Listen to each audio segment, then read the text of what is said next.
इस वीडियो को बस मैंने एंटरटेनमेंट पर्पस के लिए बनाया है। मैं किसी भी कैरेक्टर को हेट नहीं करता, इसलिए कमेंट में गालियां मत देना। अगर नारुतो और गन के बीच में 1 वर्सेस 1 फाइट हो जाए, लेकिन ट्विस्ट ये है कि नारुतो यहाँ पे सिर्फ और सिर्फ हैंड टू हैंड फाइट कर सकता है। ना कोई जुत्सु, ना कोई सेज मोड, ना कोई पावर, प्योर मार्शल आर्ट यानी हैंड टू हैंड फाइट ही कर सकता है। और हाँ, गन को यहाँ पे मैंने यूआई मोड में रखा है। आप में से बहुत सारे लोग मुझे कहेंगे कि आपने उसको यूआई मोड में क्यों रखा है। वैसे तो आप नारुतो को भी सेज मोड या कोई जुत्सु दे सकते हो। अगर मैंने ऐसा किया तो गन के जीतने के चांसेस 0% हो जाएंगे। और आप में से बहुत सारे लोग बाद में मुझे कहेंगे मजा नहीं आ रहा है।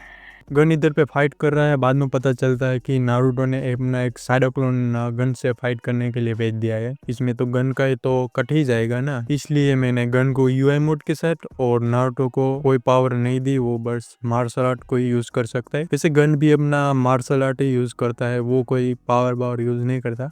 बट यूआई मोड में वो कुछ ऐसा होता है कि उसको दर्द नहीं होता, वो अपने फुल पोटेंशियल के साथ लड़ सकता है। और वैसे बहुत सारी खासियत होती है यूआई मोड में, तो हम इसे डीपली एनालाइज करेंगे क्योंकि जो ट्रू है वो अब बहुत ही ज्यादा अनएक्सपेक्टेबल है। सबसे पहले तो हम कैरेक्टर की बात कर लेते हैं। गन पार्क लुकिज्म का सबसे dangerous and skilled martial artist है। अपने बचपन से ही उसने मार्शल आर्ट सीखी है। जब वो 9 से 10 साल का था तब वो गैंग्स को लीड करता था। Boxing, taekwondo, judo, wrestling, muay thai, उसे इन सारी की सारी मार्शल आर्ट के बारे में पता है। गन सिर्फ और सिर्फ फाइट नहीं करता, वो स्ट्रेटेजी के साथ फाइट करता है। वो ओपोनेंट को एनालाइज करता है और फिर फाइट करता है। अब आते हैं नारुतो पर। अगर हम चक्रा, राशिंगन, शैडो क्लोन, सेज मोड सब हटा दे तो हमारे पास बचता है निंजा, जिसके पास है बस ताइचुत्सु। यहाँ नारुतो की स्टैमिना, डिटर्मिनेशन और फाइटिंग स्पिरिट टॉप नॉच है। लेकिन मार्शल आर्ट के मामले में क्या वो गन पार्क के सामने टिक पाएगा? चलो अब मान लेते हैं कि दोनों फाइट कर रहे हैं। नारुतो बिना कोई चक्रा के साथ रिंग में उतर गया है और सामने है गन पार्क। नारुतो शुरुआत में पंच मारेगा, लेकिन गन की कामलेस और टेक्निक स्किल से उसे ओवर पावर कर देगी। ऐसा इसलिए क्योंकि पावर और एक्सपीरियंस में गन नारुतो से बहुत ही ज्यादा आगे है। लेकिन इधर पे स्पीड और रिफ्लेक्सिक्स की बात करें तो उसमें नारुतो को भी कोई जवाब नहीं है। चलो मान लो कि गन नारुतो से हारने भी लगा है, लेकिन उसके बाद ही असली फाइट शुरू होगी, क्योंकि तब गन अपने यूआई मोड से अपना कंट्रोल खो देगा एंड तभी बाहर आएगा एक मॉन्स्टर जो सिर्फ और सिर्फ मारता है।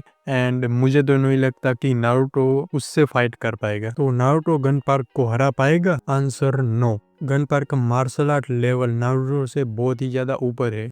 Result, Gun Park win 9 out of 10 and that too with minimal damage. लेकिन अब बारी है आपकी, क्या आप एग्री करते हो मेरी एनालाइज से, या आपको लगता है कि नारुतो कुछ ऐसा कर देगा जो गन पार्क को सरप्राइज कर देगा? कमेंट में बताओ। और अगर आपको ये ब्रेकडाउन पसंद आई है तो लाइक, शेयर एंड सब्सक्राइब करना मत भूलना। नेक्स्ट वीडियो में हम बात करेंगे रॉक ली वर्सेस गन पार्क। और याद रखो, पावर नहीं टेक्निक मैटर करती है।